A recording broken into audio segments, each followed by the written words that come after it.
உன் மனமென்னும் ஆசையை நிறைவேற்றி விட்டேன். உன் பூஜையில் மனம் குளிர்ந்து நீ கேட்ட வரத்தோடு என் பிள்ளையை இனியும் காக்க வைக்க கூடாது என்பதை அறிந்து கொண்டு இந்த முருகன் நான் ஓடோடி வந்திருக்கின்றேன். என் கடைக்கண் பார்வை உன் மீது பட்டு விட்டது. இனி உன் வாழ்க்கை முழுவதும் சந்தோஷமாக மாறும் தருணத்தை நீ பெற்று விட்டாய். அதுவும் இந்த நேரத்திலே உனக்கான வெற்றியை பற்றி பேசுவது மட்டும்தானே சிறந்ததாக இருக்கும். யாரோ எப்படி சொல்லிவிட்டு போனார்கள், யாரோ எப்படியோ நிராகரித்தார்கள் என்று நீ எண்ணிக்கொண்டு இருக்காதே. அவர்கள் வழியே நாம் செல்ல முடியாது, நம் வழியே அவர்கள் வந்து கொண்டு இருக்கலாம். ஆனால் அத்தனை நிலையிலும் என் பிள்ளைகளுக்கான தைரியத்தையும் அச்சத்தையும் நான் இங்கு கொண்டு வந்து இருக்கும் போது எங்கே தைரியமாக செயல்பட வேண்டுமோ, எங்கே நீயாக இருந்து அங்கு சிறிது இறை அச்சத்தோடு செயல்பட வேண்டுமோ, இரண்டுக்கும் இடையில் உள்ள வித்தியாசத்தை பகிர்ந்து விட்டாலே போதும்.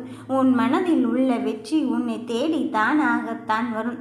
நன்றி மறந்துவிட்டு போனவர்களை பற்றி கருத்தில் கொள்ளாதே.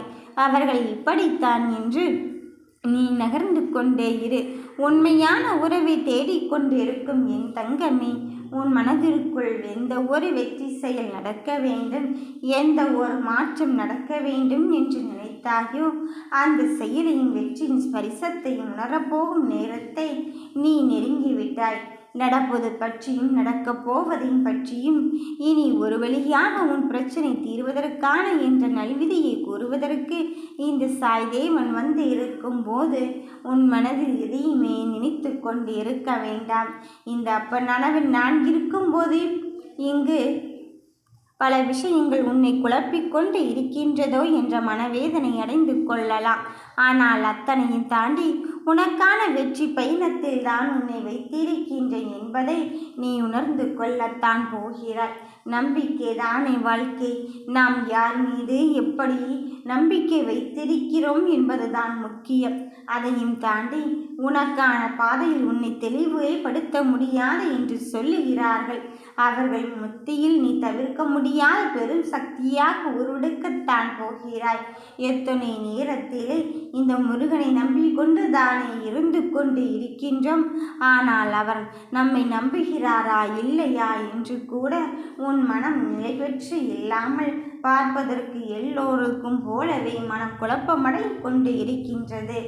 என் தங்கமே, நீ வீட்டிலும் சரி உன் உள்ளத்திலும் சரி எந்த ஒன்றை செய்தாலும் இந்த முருகனின் இருக்கும்போது எனக்கு எதற்கு மனக்குழப்பம் என்று எதை செய்தாலும் அப்பா நான் இதை செய்து கொண்டு இருக்கின்றேன், இதில் நீ எனக்கு வெற்றியை மட்டும் தந்துவிடு என்று உன் செயலை என் மீது இறக்கிவிடு. உனக்கான பயணத்தில் பல பேரும் பலவிதமாக உன்னை சித்தரித்து கொண்டு தான் இருக்கின்றார்கள். அந்த சித்தரிப்பு பிள்ளைத்தனமாக அங்கு உன் மனதை காயப்படுத்தி கொண்டு இருக்கின்றது. ஏனென்றால் சிறு பிள்ளைகள் செய்யும் காரியத்தை எப்படி ஒரு தாயால் தாங்கிக் கொள்ள முடியாதோ அதுபோலத்தான் உன் மனம் இப்பொழுது ஏதோ அலைகின்ற வேறு நேரம் வந்து விட்டது. அதற்காக நாம் இப்படியே விட்டுவிட்டால் நானே அங்கு ஆச்சரியப்பட்டாலும் என் போராட்ட முடியாது என்பதுதான் உண்மை. நீ செய்ய வேண்டும் என்று நினைத்துவிட்டால் உன்னை சுற்றி இருக்கும் வட்டத்தை தூக்கி போட்டு வெளியே வா. உன்னுள் இருந்து உனக்கான பாதையில் உன்னை நான் நடைபயணத்தோடு வைத்திருக்கும் போது இதை பற்றியும் மனம் மறந்தவே வேண்டாம். சிந்திக்கின்ற சில காலங்களிலே நான் உனக்கான வாழ்க்கையை நல்விதமாக மாற்றி கொடுக்கத்தான் வந்து இருக்கின்றேன். மாற்றம் என்பது உனக்குள் உருவாகி கொண்டு இருக்கின்றது. நல்லது என்பது உனக்கான வாய்ப்புகளை அள்ளித்தர காத்திருக்கின்றது. சில விஷயத்தில் எப்படி என்ன செய்தாலும் எனக்கானவர் என்னிடத்தில் தான் இருந்து கொண்டு இருக்கின்றார் என்பது புரியவே இருக்கும். என் தங்கமே, மனதில் 1000 கேள்விகளோடு இந்த முருகனை நெருங்கி வந்து கொண்டு இருக்கின்றாய். ஆனால் வெற்றியின் பக்கம் என்னால் போகவே முடியவில்லையே. எல்லாம் சரியாகத்தான் சென்று கொண்டு இருக்கின்றது அப்பனே. சிறிதும் சந்தேகத்திற்கு இடம் கொடுக்காமல் எனக்கான நல்லதும் நடந்து கொண்டு இருக்கின்றது. நான் நல்லதை என் கைகளுக்கு நிலையாக வைத்து கொள்ளும் போதுதான் ஏன் இவ்வளவு பெரிய சோதனை எனக்கு நீ தந்து கொண்டு இருக்கின்றாய்? இந்த சோதனையின் பிடியிலிருந்து நான் தப்பித்து கொள்ளவே முடியாதா என்று எண்ணுகிறாய்? உன் விதியின் பிடியிலிருந்து உன்னை காப்பாற்றி உன்னை நல்வழிப்படுத்த உன் குருவான நான் வந்து இருக்கும்போது உனக்கு ஏற்ற வரங்களையும் நீ கேட்ட வரங்களையும் கொடுப்பதற்குத்தான் இந்த முருகன் வந்து இருக்கின்றேன். நானாகவே உன்னை வந்து சரணடைந்து விட்ட பிறகு இனி மற்றதுகளுக்கெல்லாம் இங்கு கேள்வியே கிடையாது. நீ எதுவுமே வேண்டாம், எந்த நல்லதும் எனக்கு செய்ய வேண்டாம், நீ மட்டும் வந்தால் போதும் முருகா என்று தானே வேண்டிக் கொண்டு இருந்தாய்.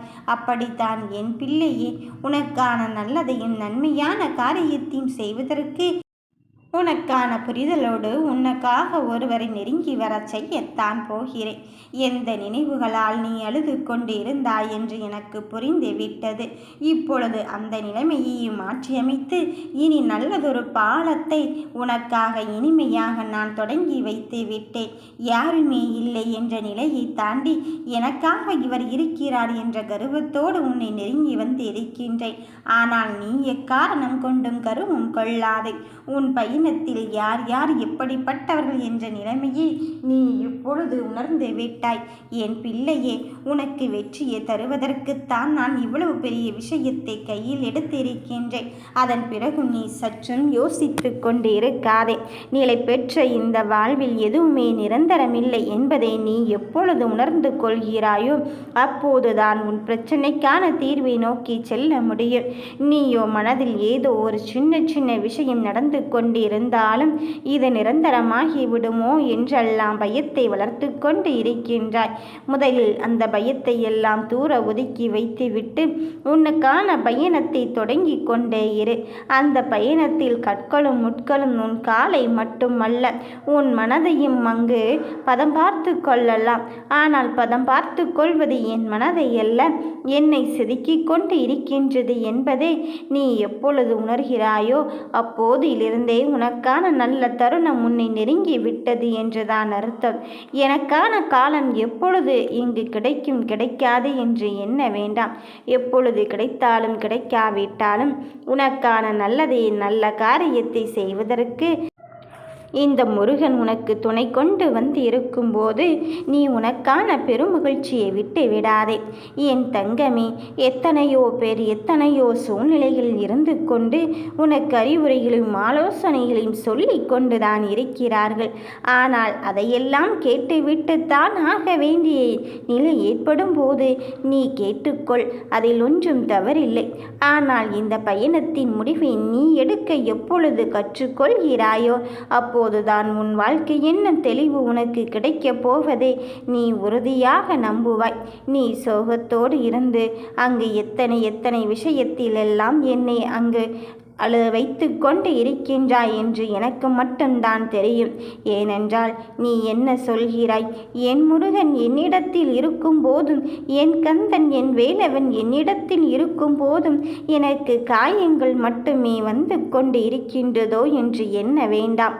இந்த சோதனை காலத்தின் கட்டத்தை எப்படியாவது நீ கடந்து வந்து விட்டால் வருகின்ற விடியல் உனக்கான விடியலாகவும் நீ எதிர்பார்த்த நல்விதமான விடியலாகவும் தான் இங்கு இருக்கப் போகிறது என்பதில் எந்த மாற்று கருத்தும் கிடையாது.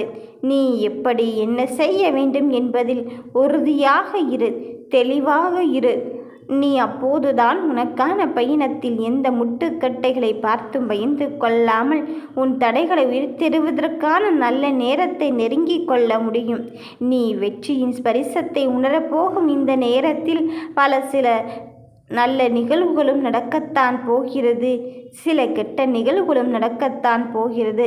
அதற்காக நீ இப்பொழுது இருந்தே விமர்சித்து கொண்டிருக்காதே. மற்றவர்களுக்கு விமர்சிப்பதற்கு இடம் கொடுத்து விடாதே. அது என்னவென்று உனக்கு தெரியும் அல்லவா? அந்த பிரச்சனையை இப்பொழுது இதை கேட்கும் நொடியை தீர்த்து வைத்து உனக்கு நல்லதை செய்ய நான் இருக்கின்றேன் என்பதை புரிய வைத்து பார். யாரும் இல்லை என்பதோ நோக்கம்தான் அவர்களை தவறான வழிக்கு கொண்டு செல்கிறது. அதையெல்லாம் தாண்டி உனக்கான வெற்றியில் நான் உனக்காக துணையாக இருக்கும்போது நீ வருத்தம் அடையாதே. நினைத்தது ஒன்று நடப்பது ஒன்று என்று சிந்திக்காதே. நினைத்ததையும் நடத்தி முடித்ததையும் இந்த முருகன் உன்னிடம் ஒரே ஒரு சொல் தான் சொல்லி இருக்கின்றேன். எத்தனை விஷயத்திலோ நீ என்னை குழப்பம் அடைய செய்திருக்கலாம். ஆனால் குழப்பம் என்பது நிரந்தரமானது அல்ல. என் தங்கமே, நீ எடுத்துக்கொண்ட காரியத்தில் இந்த முருகனின் பெயரை கொண்டு உனக்கான உதவிகள் வரத்தான் போகிறது. யாருமே இல்லை என்ற நிலையை தாண்டி என் பெயர் கொண்ட ஒருவர் உனக்கான பயணத்தை அங்கு வெற்றியோடு முடித்து தரப்போகிறார். யாம் இருக்க பயமேன்.